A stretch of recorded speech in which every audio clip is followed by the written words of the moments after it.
आदरणीय अध्यक्ष जी, हम में से बहुत लोग हैं जो संसद भवन के अंदर जो चीज़ें लिखी गई उसको पढ़ते भी रहते हैं, कभी कभी उसका उल्लेख भी करते हैं। हमारे यहाँ संसद भवन के प्रवेश द्वार पर एक छांदोग्य उपनिषद का एक वाक्य है, लोक द्वारम करके पूरा वाक्य है। उसका मतलब ये होता है कि जनता के लिए दरवाजे खोलिए और देखिए कि कैसे वो अपने अधिकारों को प्राप्त करती है। हमारे ऋषि मुनियों ने लिखा हुआ, हमारे प्रवेश द्वार पर लिखा हुआ।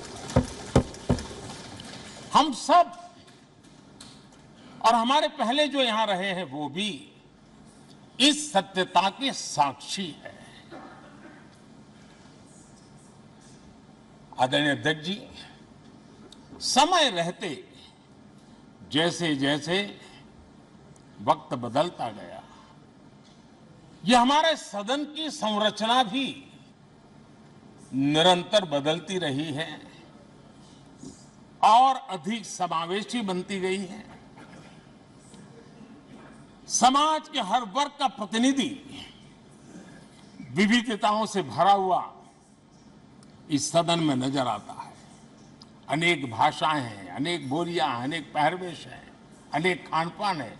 सदन के अंदर सब कुछ है और समाज के सभी तबके के लोग, चाहे वो सामाजिक रचना के हो, चाहे आर्थिक रचना के हो, चाहे गांव या शहर के हो, एक प्रकार से पूर्ण रूप से समावेशी वातावरण सदन में पूरी ताकत के साथ जन सामान्य की इच्छा आकांक्षाओं को प्रकट करता रहा है। दलित हो, पीड़ित हो, आदिवासी हो, पिछड़े हो, महिलाएं हो, हर एक का धीरे धीरे धीरे योगदान बढ़ता चला गया है। आदरणीय अध्यक्ष जी, प्रारंभ में महिलाओं की सदस्य संख्या कम थी, लेकिन धीरे धीरे माताओं बहनों ने भी इस सदन की गरिमा को बढ़ाया है। इस सदन के गरिमा में बहुत बड़ा बदलाव लाने में उनका योगदान रहा है। आदरणीय अध्यक्ष जी, प्रारंभ से अब तक एक मोटा हिसाब लगाता था, करीब 7,500 से अधिक जनप्रतिनिधि दोनों सदनों में मिलाकर के योगदान दे चुके हैं। इतने सालों में 7,500 से करीब ज्यादा। इस कालखंड में करीब 600 महिला सांसदों ने भी इस सदन की गरिमा को बढ़ाया है, दोनों सदन की। और आदरणीय अध्यक्ष जी, आप जानते हैं कि इस सदन में आदरणीय इंद्रजीत गुप्ता जी 43 ईयर, अगर मेरी गलती नहीं हो तो 43 ईयर इस सदन में लंबा समय बैठ करके इस सदन के साक्षी बनने का उनको सौभाग्य मिला। और यही सदन है आदरणीय अध्यक्ष जी जहां शकीकुर रहमान जी 93 की एज में भी सदन में अपना योगदान देते रहे, जबकि उनकी उम्र 93। और आदरणीय अध्यक्ष जी, ये भारत के लोकतंत्र की ताकत है कि 25 साल की उम्र की चंद्रमणि मुर्मू इस सदन की सदस्य बनी थी। सिर्फ 25 साल की उम्र की, सबसे छोटी उम्र की सदस्य बनी थी। आदरणीय अध्यक्ष महोदय, वाद विवाद, कटाक्ष, ये सब कुछ हम सब ने अनुभव किया है, हम सब ने इनिशिएट भी किया है, कोई बात नहीं रही है। लेकिन उसके बावजूद भी शायद जो परिवार भाव हम लोगों के बीच में रहा है, हमारे पहले की पीढ़ियों में भी रहा है, जो लोग प्रचार माध्यमों से हमारे यहाँ का रूप देखते हैं और बाहर निकलते ही हमारा जो अपनापन होता है, परिवार भाव होता है, वो एक अलग ही ऊंचाई पर ले जाता है। और ये भी इस सदन की ताकत है, एक परिवार भाव। और उसके साथ साथ हम कभी कड़वाहट पाल करके नहीं जाते हैं। हम उसी प्यार से सदन छोड़ने के कई वर्षों के बाद भी मिल जाए तो भी उस प्यार को कभी भूलते नहीं है, उस स्नेह भरे याद दिनों को भूलते नहीं है। वो मैं अनुभव कर सकता हूं। आदरणीय अध्यक्ष जी, हमारे पहले भी और वर्तमान भी हमने कई बार देखा है कि अनेक संकटों के बावजूद भी, अनेक असुविधाओं के बावजूद भी सांसद सदन में आए हैं और उन्होंने शारीरिक पीड़ा भी असह्य हो तो भी सदन में एक सांसद के रूप में, जनप्रतिनिधि के रूप में अपना कर्तव्य निभाया है। ऐसी अनेक घटनाएं आज हमारे सामने हैं।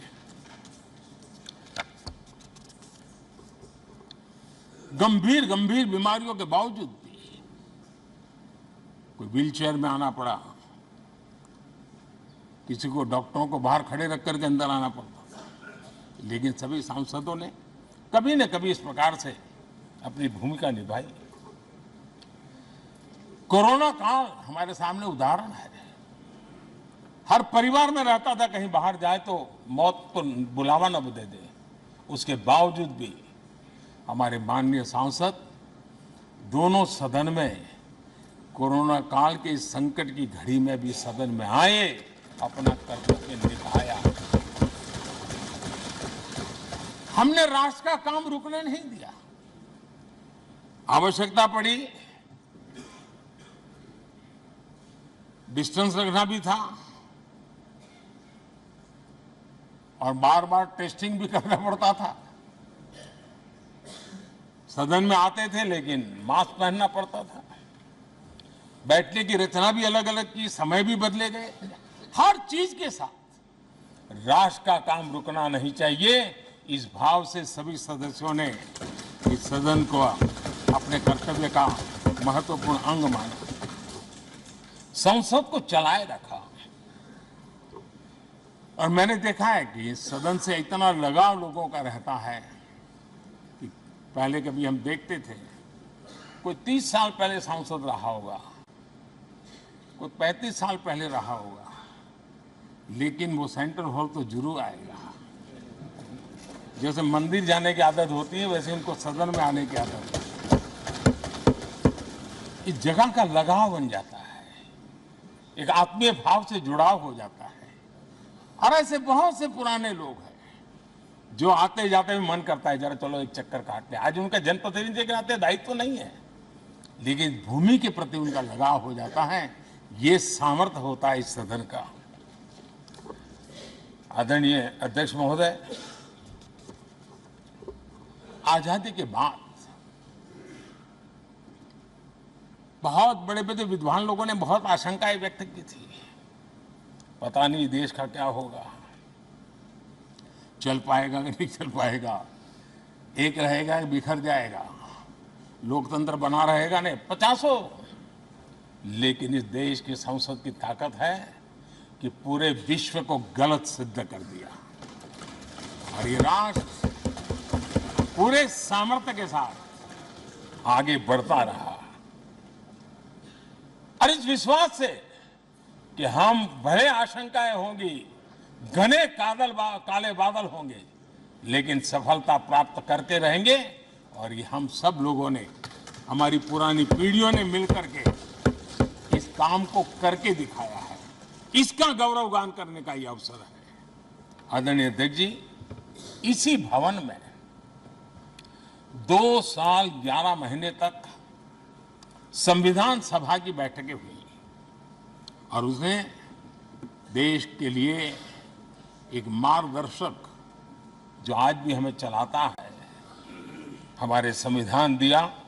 और 26 नवंबर 1949 को जो संविधान हमें मिला वो 26 जनवरी 1950 को लागू हुआ। इन 75 वर्षों में सबसे बड़ा जो अचीवमेंट है वो ये है कि देश के सामान्य मानवी का इस संसद पर विश्वास बढ़ता ही गया है। और लोकतंत्र की सबसे बड़ी ताकत यही है कि इस महान संस्था के प्रति, इस महान इंस्टीट्यूशन के प्रति, इस व्यवस्था के प्रति उनका विश्वास अटूट रहे, विश्वास उनका बना रहे। इन 75 वर्षों में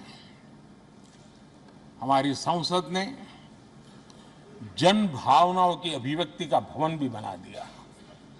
यहां जन भावनाओं की पुरजोश अभिव्यक्ति